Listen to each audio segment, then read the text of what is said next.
Hello, welcome to another Map Business Online video presentation. Today we're going to talk a little bit about concentric circles, and I want to show you a little bit of advanced work that you can do when building concentric circles.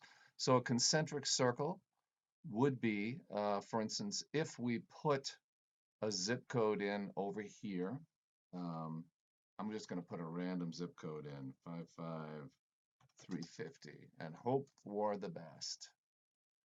So that drops a point on the map. You can put a circle in, let's say 5 miles, add that to the map. So you can choose the colors that you want your circle to be. You can choose whether or not you fill that circle. And then you can, once you've got that circle done, of course, you can query the zip code layer, which is the zip codes I have turned on here. The zip code layer would be queried. And then you can go back and create yet another circle and go out 10 miles, add that to the map, and you can make that a different color, for instance, if you wanted to, just for differentiating purposes. So that's how you would actually create concentric circles on the map.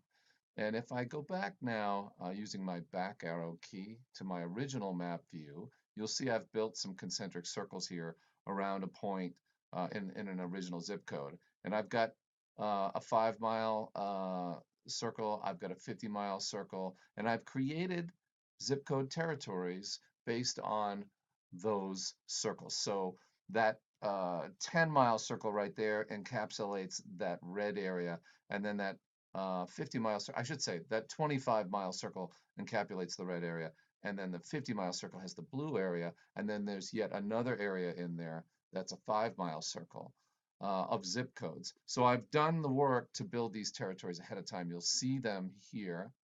Areas of interests or territories, the same thing. So there's my three. Okay, 10 mile, 25 mile, 50 mile. So if I click that 10 mile and I click filter on the map, I can go in and see what that one looks like. Now the red color, you'll notice there's a difference between red and purple there, and the color of my zip code area of interest is because I've allowed overlap to take place, and you want to turn that on here in territory options in map and data. You want to be able to have the territories intersect and highlight that intersection. I could change the color of the intersection if I wanted to, but that really denotes the fact that there's an intersection here. And there's going to be because you've got these things being built one on top of the other. Now, each one of those areas of interest, so any zip code that that circle touches is included in my 50-mile zips. And down here, you can see I've got 511 of the 35,000 plus zip codes around the country are included in that blue area. Now, I could say, I just want to know the blue area, not the red area included for that area of zip codes. And so you can actually do that operation. And the way I would do that is I would select the 25-mile radius, that red area, the inner circle of zip codes.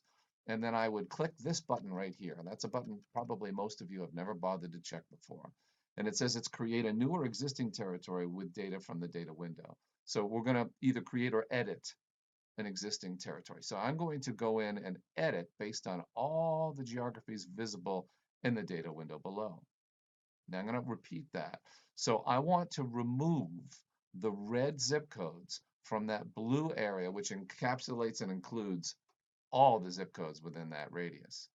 So I want to remove the inner sanctum here. So I'm targeting that 25-mile inner radius, and I am going out to this button. I'm then going to this button, and I'm going to edit my overall territory here. So we're going to click all geographies in the window below, which are the 25-mile zips, and I'm going to remove them from my 50-mile zips.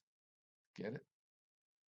Which leaves me with, if I go back to the 50-mile zip, I'm now down to 306 as opposed to 511 zip codes in my overall area of interest outside of that 25-mile radius, and you can then export that out. So that's another way you can work with data in Map Business Online. And a cool thing, like if I wanted to go back, I want you to see that we have updated this undo button up here. So you can actually go back And look at that, we're back to 511. So we've got an undo button now that will actually undo some of the operations that you've done with your territory management. Thanks for looking at Map Business Online today. Go to Map Business Online and take our free trial and let us know how we can assist. We'd love to get your ideas for new products. Thanks. Talk to you soon.